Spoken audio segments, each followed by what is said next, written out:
안녕하세요. 제 이름은 후안 히메네스입니다. 저는 멕시코 티juana에서 팔란메 중 막내로 태어났습니다. 저희 아버지는 1960년도 제가 태어나기 6개월 전에 돌아가셨고 저희 어머니는 34살의 미망인이 되셨습니다. 가장이신 아버지가 돌아가시자 어머니의 세상은 무너졌습니다. 그 당시 저희 집에는 전기도 수도도 없었고 소셜시큐리티나 푸스탬 등 어떠한 정부 보조도 받지 못했습니다. 어머니는 학교를 다니지 못하셔서 글을 읽지도 쓰지도 못하셨으며 친정 부모님들은 어디에 사시는지 알지 못해 아무런 도움을 요청할 수 없었습니다. 이 어려운 상황은 어머니 혼자 감당하시기에는 너무 컸습니다. 큰누님은 저희를 교회에서 음식도 주고 장난감도 준다며 데리고 가셨습니다. 어머니는 어려운 현실을 감당하지 못하시고 정신병원에 입원하시기로 결정하시며 마지막으로 교회에 있는 저희를 만나러 오셨습니다. 교회 밖에서 목사님의 설교를 들으셨습니다. 설교를 마치고 목사님은 마태복음 11장 28절 수고하며 무거운 짐을 진 사람은 모두 내게로 오너라. 내가 너희를 쉬게 하겠다. 나는 마음이 온유하고 겸손하니 내 멍에를 메고 나한테 배워라. 그리하면 너희는 마음의 쉼을 얻을 것이다. 내 멍에는 편하고 내 짐은 가볍다를 읽으며 주님 안에서 쉼을 얻고자 하는 이가 있는지 초대하셨습니다.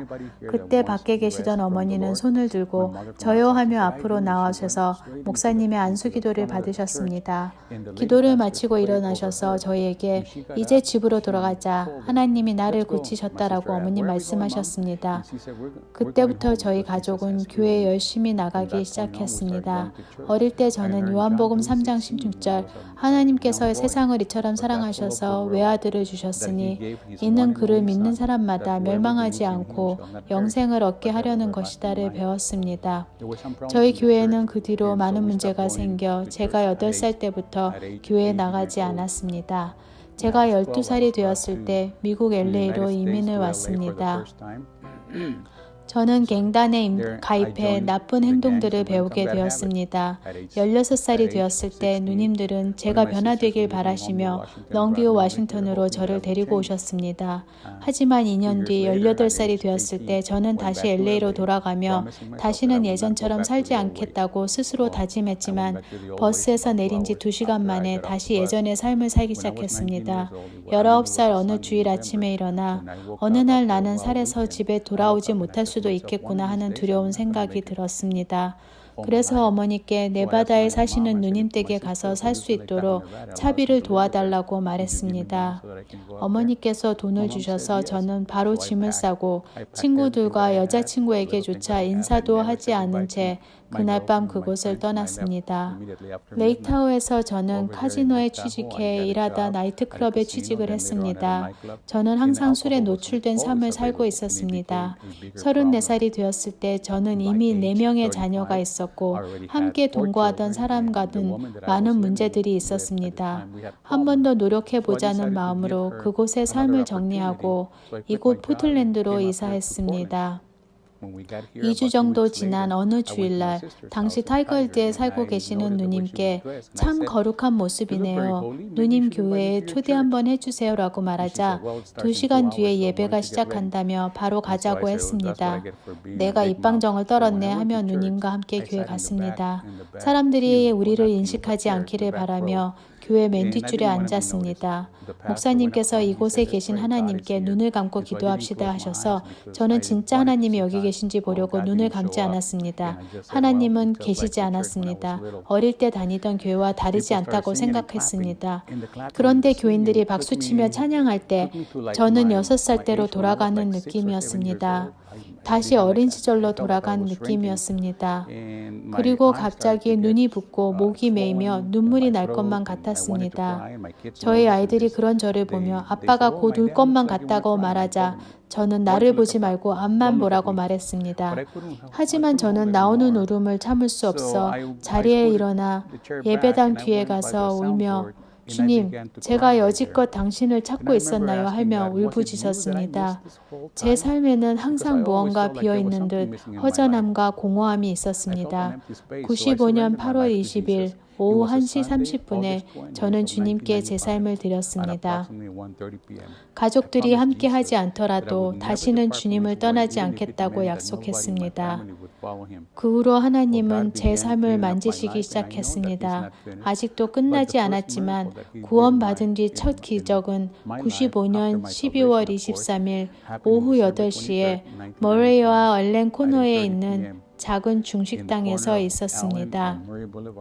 저는 그날 제 삶의 마지막 맥주를 마셨습니다. 하나님은 제 삶의 여러 가지 문제를 해결해 주고 계셨으며 저는 몇 년 뒤 독신이 되었습니다. 97년에 지금의 제 아내 넬리를 비벌튼 크리스찬 처치에서 만났습니다. 저희는 서로 다른 교회를 다니고 있었지만 주님은 우리를 만나게 하시고 2003년에 결혼하게 하셨습니다. 물론 저희도 어려운 시간들이 있지만 언제나 예수님께서 우리의 인도자시며 힘이 되어 주십니다.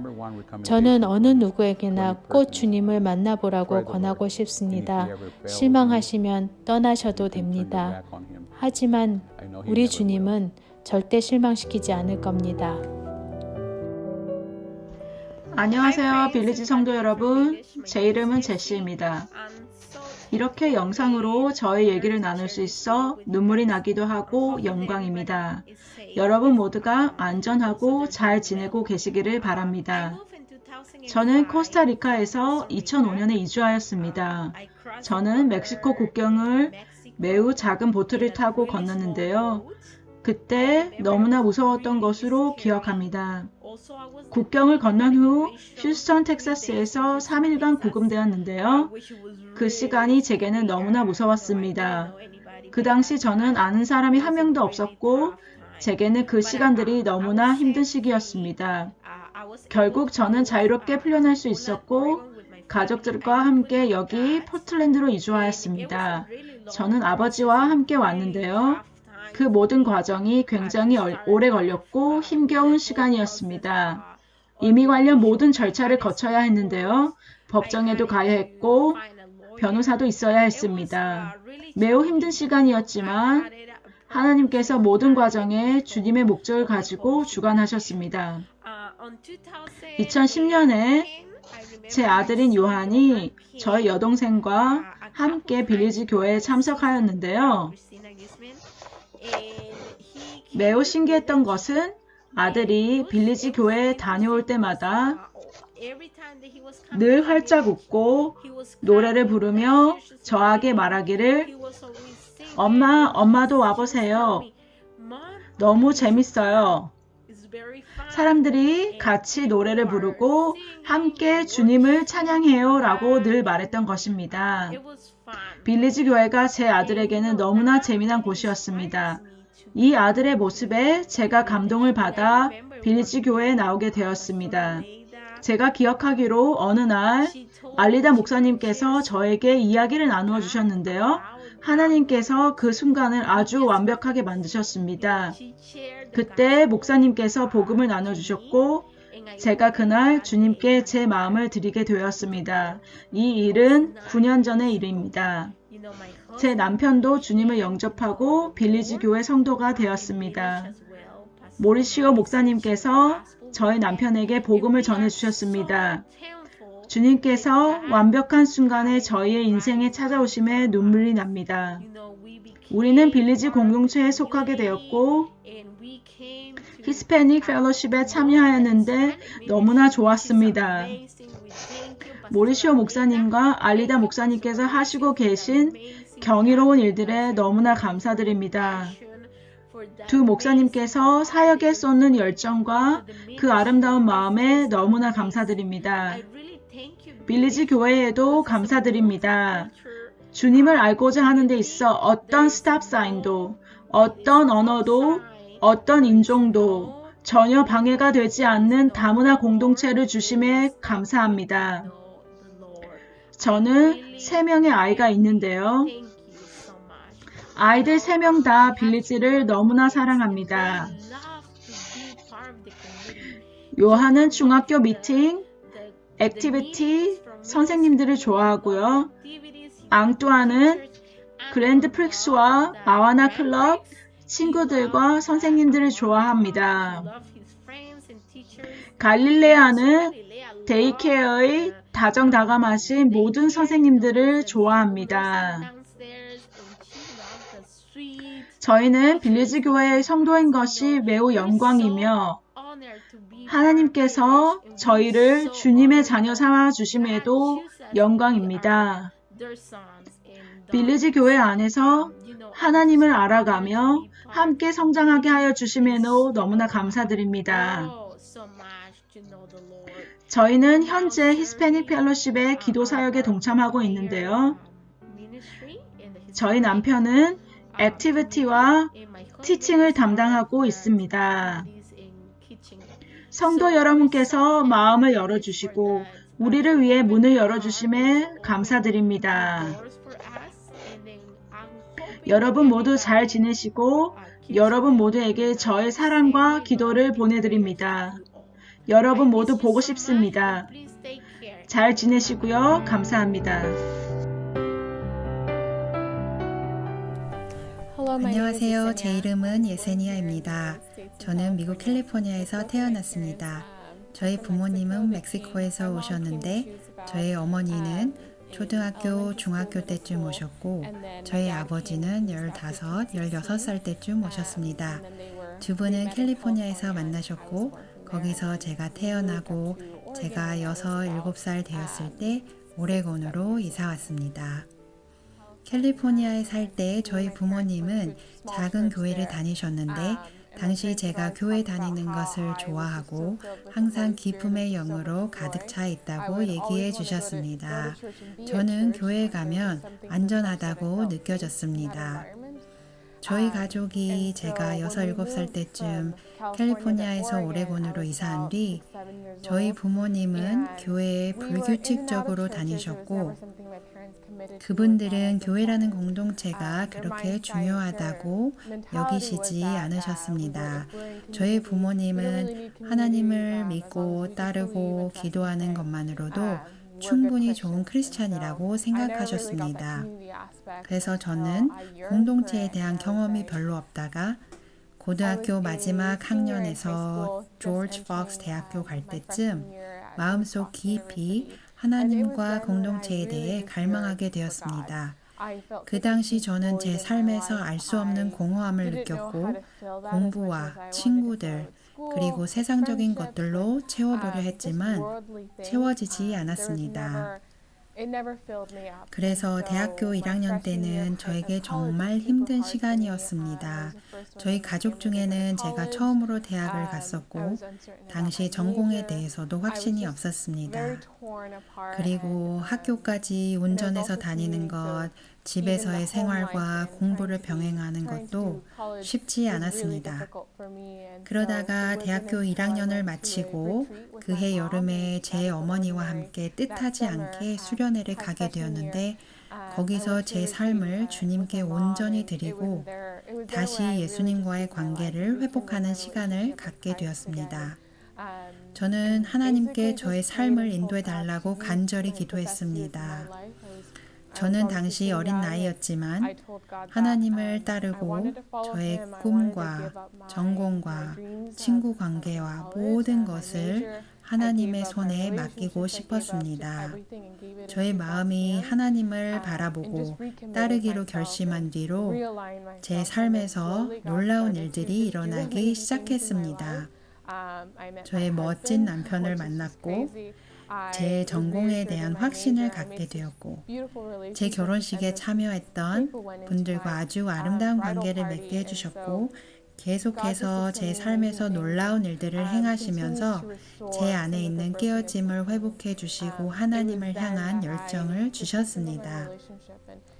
저는 하나님의 보좌를 통한 공허함을 직접 경험함으로써 진정 저의 창조주신 하나님을 알게 되었고 하나님께서 저를 얼마만큼 사랑하시고 돌보아 주시는지 깨닫게 되었습니다.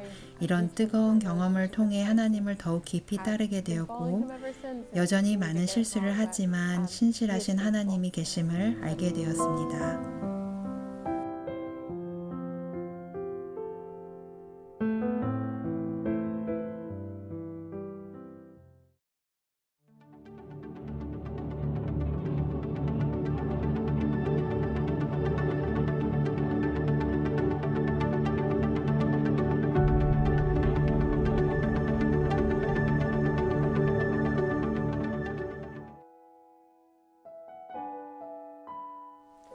외국 사람이 나그네가 되어 너희의 땅에서 너희와 함께 살 때에 너희는 그를 억압해서는 안 된다. 너희와 함께 사는 그 외국인 나그네를 너희의 본토인처럼 여기고 그를 너희의 몸과 같이 사랑하여라. 너희도 이집트 땅에 살 때에는 외국인 나그네 신세였다. 내가 주 너희의 하나님이다.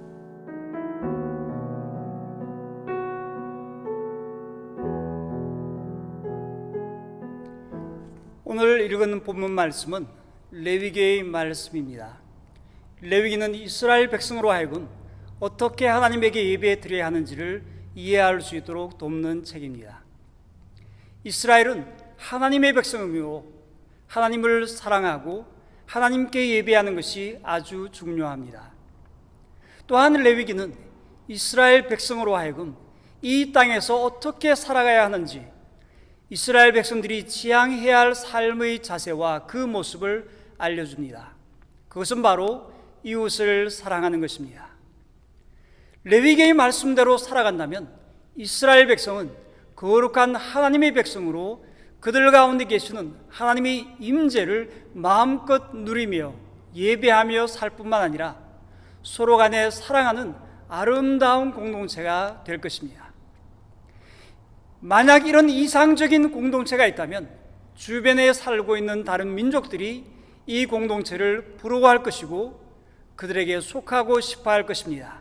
심지어는 그들이 살고 있는 곳으로 이주해 오기도 할 것입니다.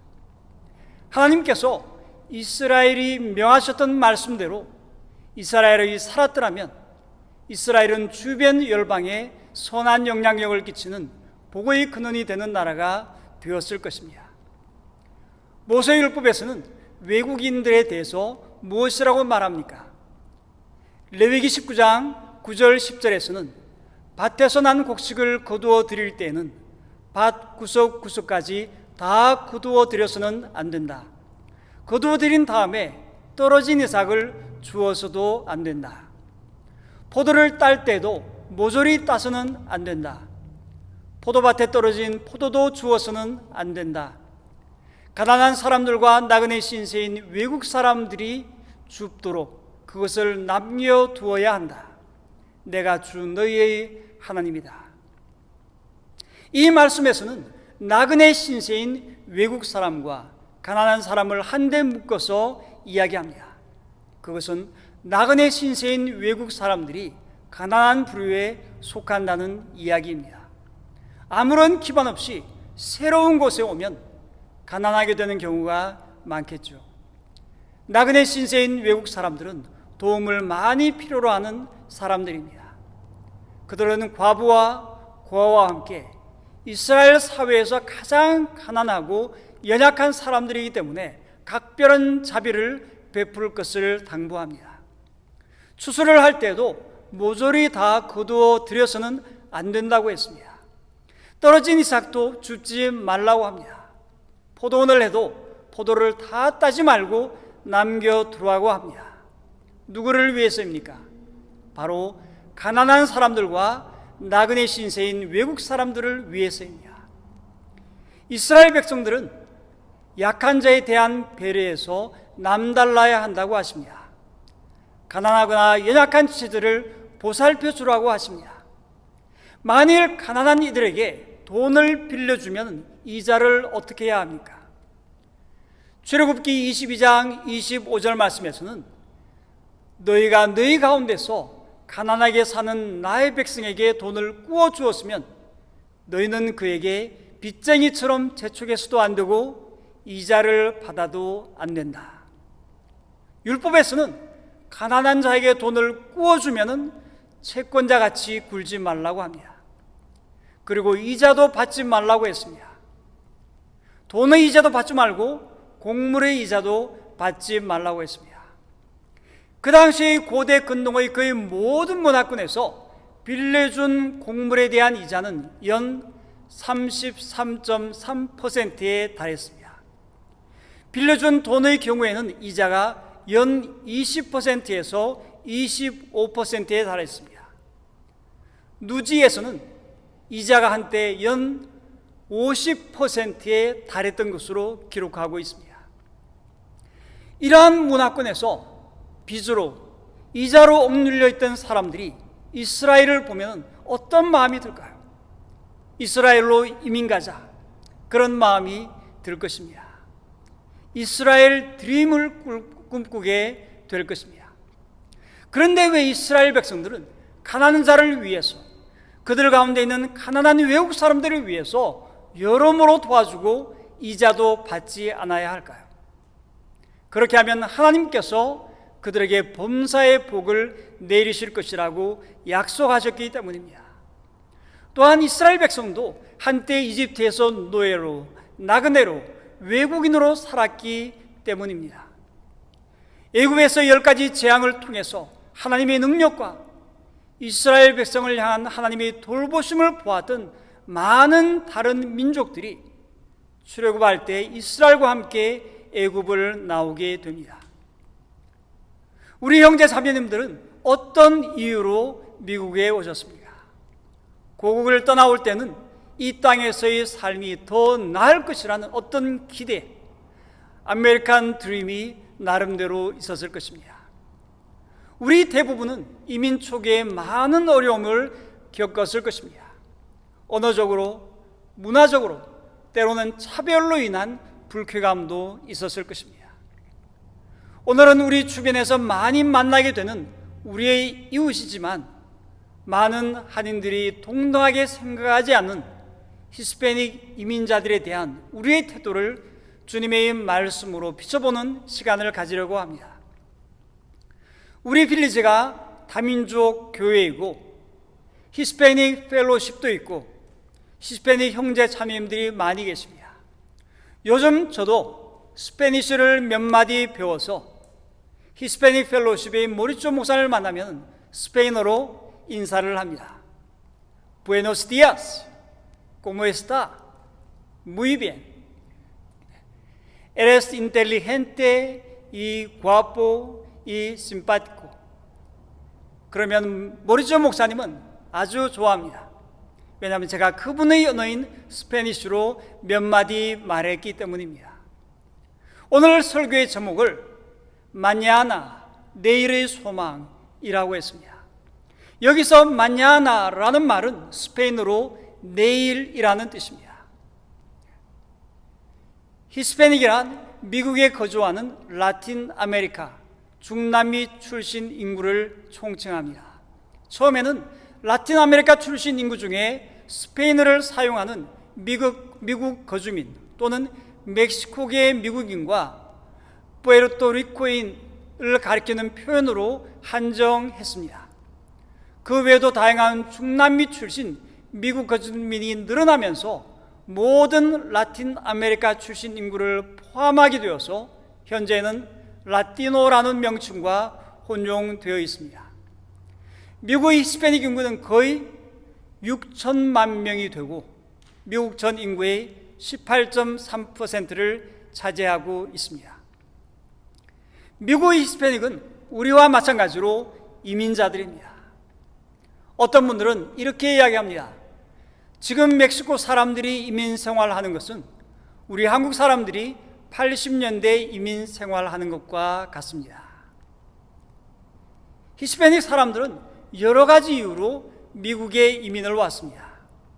한 우리 교회의 히스패닉 형제님은 이렇게 말합니다. 그분은 미국에서 태어났지만 그의 아버지는 엘살바도르에서 전쟁을 피해서 난민으로 비자를 받아 미국으로 오셨다고 했습니다. 전쟁으로 인한 생명의 위협에서 벗어나기 위해 미국에 이민 온 경우입니다.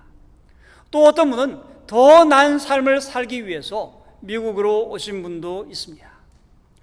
미국에서 태어난 어떤 자매님의 아버지는 16살에 멕시코에서 캘리포니아로 넘어왔는데 그에게는 멕시코에 가난한 부모님과 9 형제가 있었습니다. 또한 그 자매님의 어머님도 멕시코에서 14살에 캘리포니아로 넘어오게 되었는데 그 어머니의 형제가 무려 11명이 있었습니다. 아버지는 미국에서 열심히 일해서 멕시코에 있는 가족들에게 돈을 보냈습니다. 매일마다 너무 열심히 일해서 집에 돌아오면 파김치가 되어서 가족들과의 시간을 가지기도 힘들었다고 이야기를 했습니다. 또한 대학에서 전액 장학금을 받아서 유학으로 미국에 들어왔다가 미국에 정착하는 그러한 경우들도 있습니다. 우리들이 미국에 이민 와서 살게 된 경우와 마찬가지로 그들에게도 여러 형편과 이유들이 있는 것입니다. 요즘 코로나 바이러스로 인해서 모두가 경제적인 피해를 체감하지만 가장 크게 타격을 입고 있는 그룹이 있습니다. 바로 히스패닉입니다. 코로나가 발병한 이후에 해고된 비율이 백인이 11% 반면에 히스패닉은 20%에 달했습니다. 심지어 코비드-19로 인한 치명률도 백인보다 흑인과 히스패닉에 더 높게 나타났다고 CDC에서 밝혔습니다. 경제학자들은 흑인과 히스패닉 노동자들이 사회적 거리두기 조치나 봉쇄령으로 가장 먼저 타격을 입는 관광, 소매, 건설 등의 산업군의 포진에 있기 때문이라고 이야기를 하고 있습니다. 히스패닉은 특별히 우리 한국 사람들과 가깝게 일하고 있습니다. 한국 분들이 비즈니스를 열면 히스패닉 분들을 고용해서 하는 케이스가 많기 때문입니다.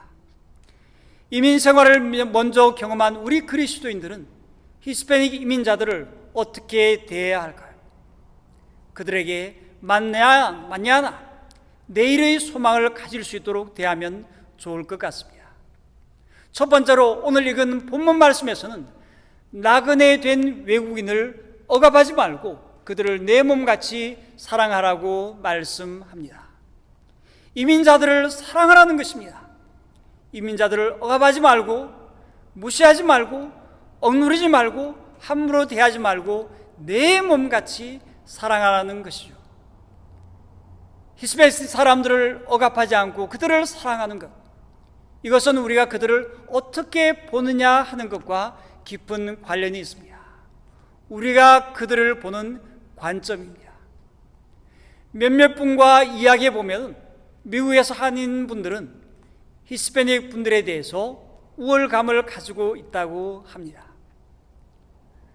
백인들은 우리보다 위, 나머지는 무조건 우리보다 아래다 라고 생각하는 일부 몰상식한 한인들 중에는 영어도 못하고 신분도 불법인 그들의 약점을 처절하게 이용하는 경우도 있다고 합니다.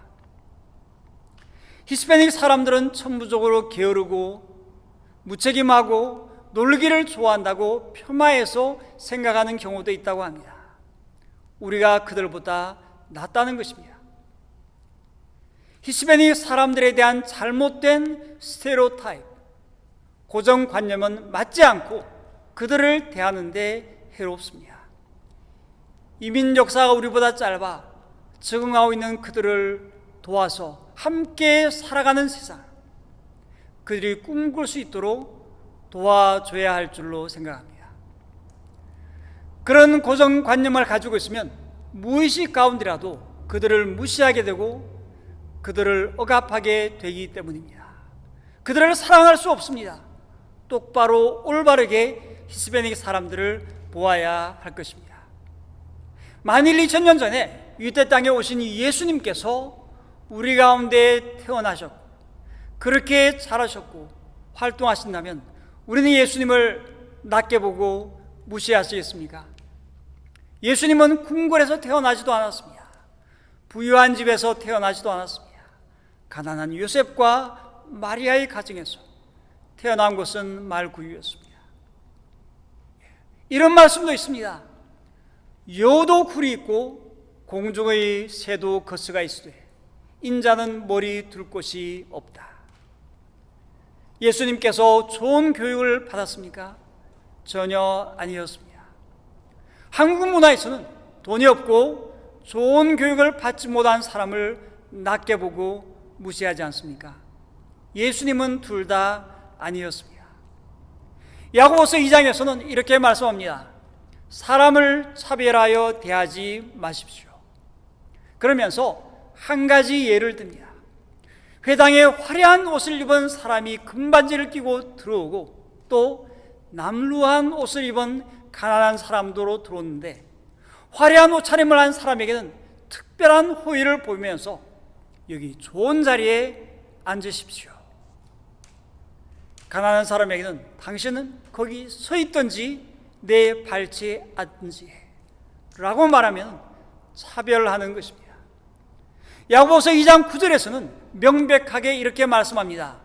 여러분이 사람을 차별해서 대하면 죄를 짓는 것입니다. 세상에는 It's okay 라고 하지만 우리는 달라야 합니다. 세상의 고정관념을 버려야 합니다.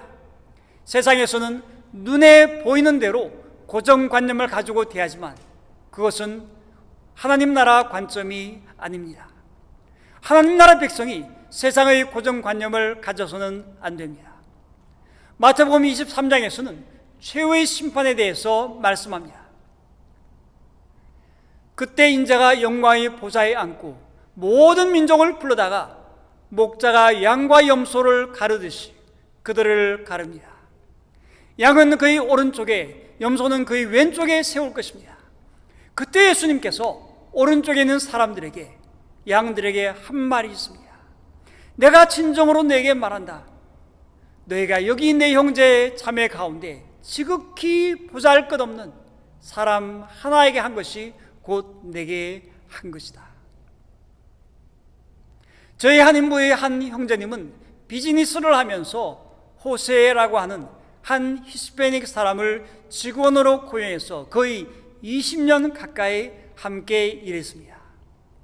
20년 가까이 일했다는 것을 들으면서 우리 형제님께서 직원인 호세에게 좋은 영향력을 끼쳤구나라고 생각했습니다. 호세라는 분을 직접 만나서 이야기할 기회를 얻어서 그의 이야기를 좀 들어보았습니다. 그는 멕시코에서 태어났습니다. 4살 때의 그의 어머니가 그와 그의 누이를 데리고 미국으로 들어왔습니다. 그때는 일리걸하게 들어온 것이죠. 그러고는 LA에 정착해서 살았습니다. 10살 때 포틀랜드로 이사 왔다가 다시 LA로 돌아갔고 18살에 다시 포틀랜드로 왔습니다. 그는 한 곳에서 꾸준하게 일하지를 못했습니다. 몇 개월 일하다가 그만두는 시기였습니다. 그러다가 우리 한인부 형제님을 만나서 거의 20년을 함께 일하고 있습니다. 그는 지금 30대 중반을 지나고 있고 아내와 함께 아들 2, 딸 1를 데리고 행복하게 살고 있습니다. 호세라는 분과 이야기를 해보니까 그는 말하기를 우리 한인부 형제님이 자신의 롤 모델이라고 그렇게 말했습니다. 다른 나라에서 이민 와서 어려움도 많이 겪었을 터인데 열심히 성실하게 일하는 그 모습을 자신은 배우고 싶다고 말했습니다. work ethic, 부지런히 전념해서 일하는 모습이 그에게 신뢰를 준 것 같습니다. 또한 호세는 함께 일을 하면서 우리 형제님을 자신이 의지할 수 있는 사람, 도움이 필요할 때 옆에 있어주는 사람, 이해해주고 돌봐주고 들어주는 사람이라고 했습니다. 자신을 케어해 준다고 그렇게 느낀 것입니다. 그러면서 우리 형제님이 히스패닉 문화를 잘 알고 있다고 했습니다. 그래서 제가 물어보았습니다. 히스패닉 문화에 있어서 가장 중요한 요소가 어떤 것입니까? 그랬더니 자신의 경험에서는 패밀리, 가족이라고 했습니다. 가족으로 품어주는 것이죠. 우리 형제님이 자신을 가족으로 그렇게 대해줬다는 것입니다.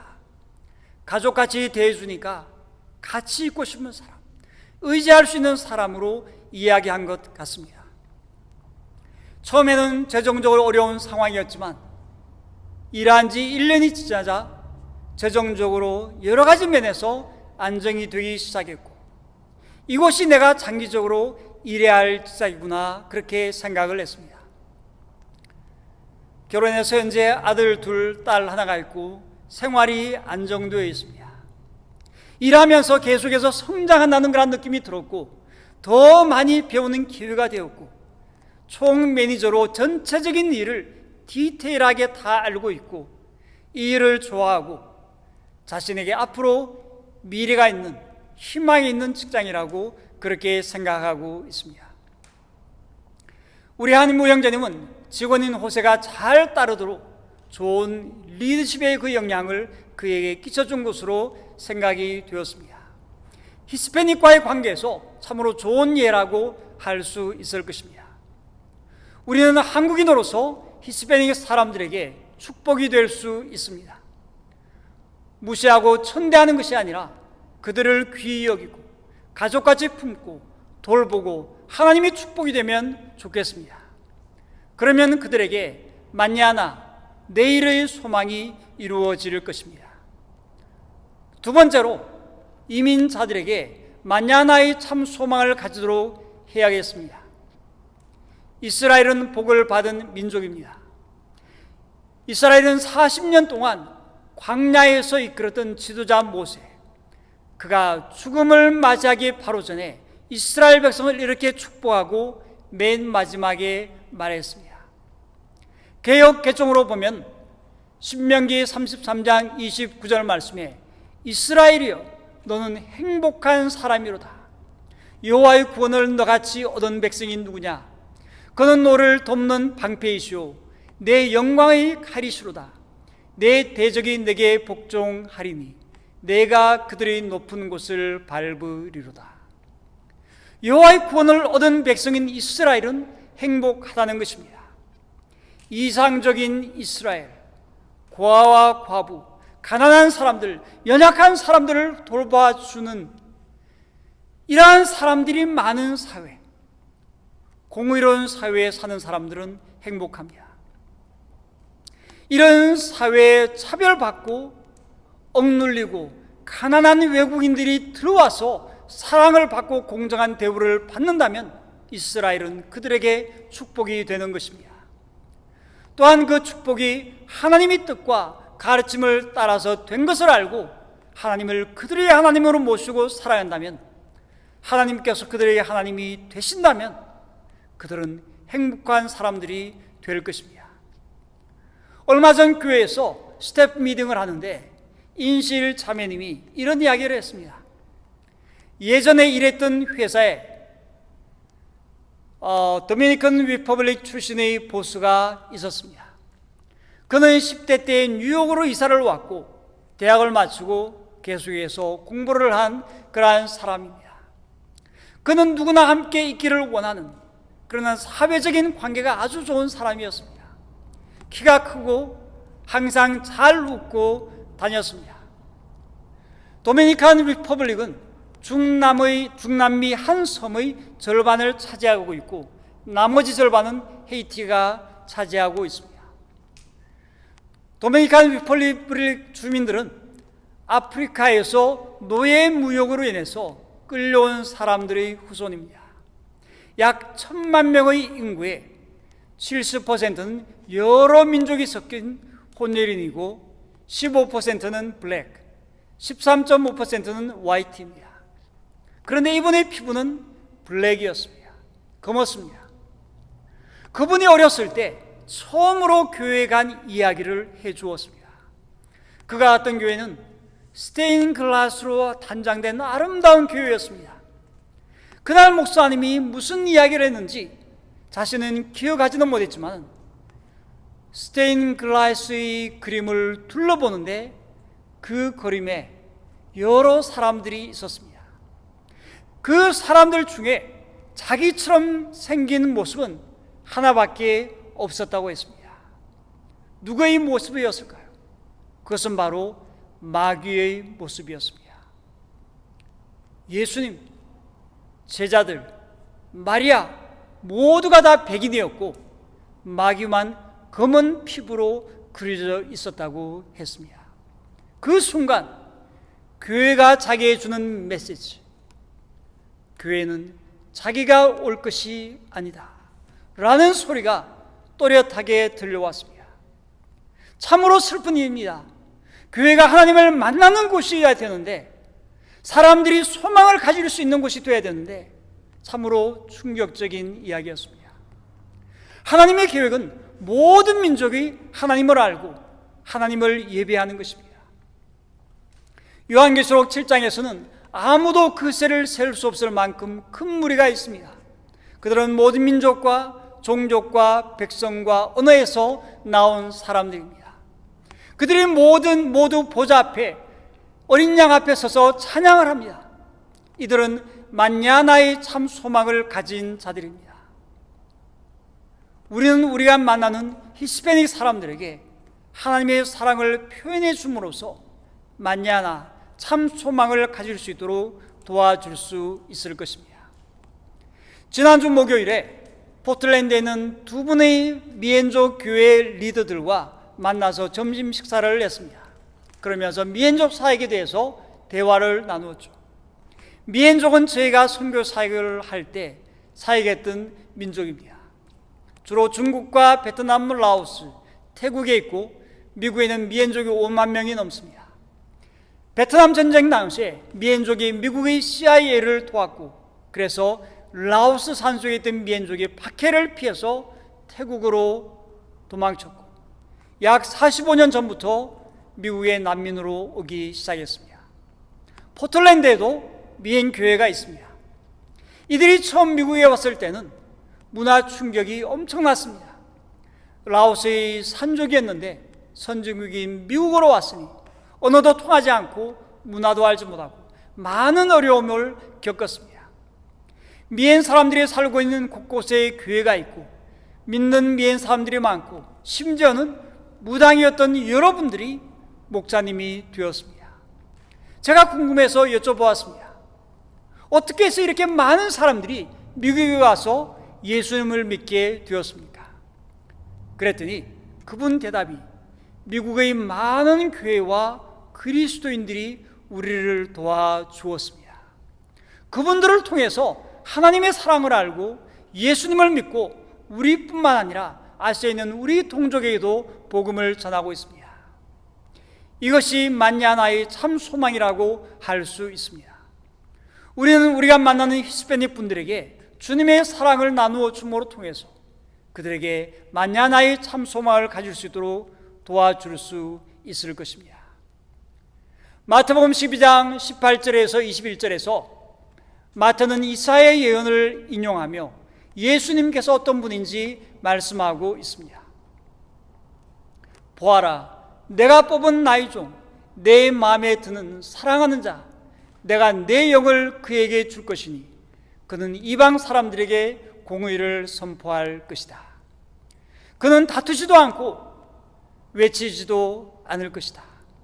거리에서 그의 소리를 들은 사람이 없을 것이다. 정의가 이길 때까지 그의 상한 갈대를 꺾지 않고 꺼져가는 심지를 끄지 않을 것이다. 이방 사람들이 그 이름에 희망을 걸 것이다. 이방 사람들이 그 이름에 희망을 걸 것이라고 했습니다. New Living Translation에서는 이렇게 말했습니다. And his name will be the hope of all the world. 그의 이름이 세상의 소망이 될 것이라는 것입니다. 여기에서 세상, 이방 사람들, 이것은 헬라어로 에트노스라는 말입니다. 민족들입니다. 모든 민족들의 소망은 바로 예수 그리스도라는 것입니다. 예수 그리스도께서 만냐나 참 소망입니다. 하나님께서 우리를 한국인으로 만드신 이유가 있습니다. 우리로 하여금 미국 땅으로 이민 오도록 하신 하나님의 뜻이 있습니다. 우리 주변에 히스패닉 분들을 두신 이유가 있습니다. 그들을 무시하고 억압하는 것이 아니라 그들로 하여금 만냐나 내일의 소망을 가지도록, 예수 그리스도 안에서 참 소망을 가지도록 하기 위해서 주님의 사랑을 베푸는 것입니다. 우리가 그들에게 만냐나 참 소망을 갖도록 도와줄 수 있습니다. 예수 그리스도께서 만냐나 참 소망입니다.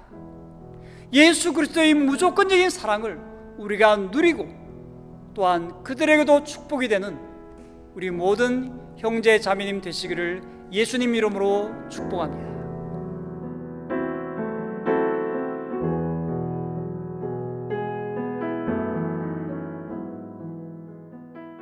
사랑의 하나님 아버지, 참으로 감사합니다.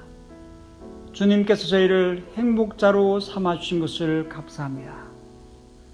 또한 저희를 이민자로 부르셨는데 저의 삶의 사이에서 히스패닉 형제 자매님들에게 주님의 축복이 될 수 있도록 인도하여 주옵소서. 주님의 사랑이 저에게서 그들에게 흘러가게 하시고 주님 안에서 참된 소망을 발견하고 주님 안에 변화될 수 있는 은혜를 하여 주옵소서. 주님의 놀라운 축복을 예수 그리스도 안에서 발견하고 누릴 수 있도록 축복하여 주옵소서. 저희 교회가 멀티컬처럴 처치인데 하나님, 민족에 상관이 없이 주님 안에서 하나 되고 서로 사랑하는 공동체 되어지게 하시고 저희 공동체를 통해서 많은 영혼들이 구원받는, 축복받는 은혜가 있게 하여 주옵소서. 감사하고 예수님 이름으로 기도했습니다. 아멘.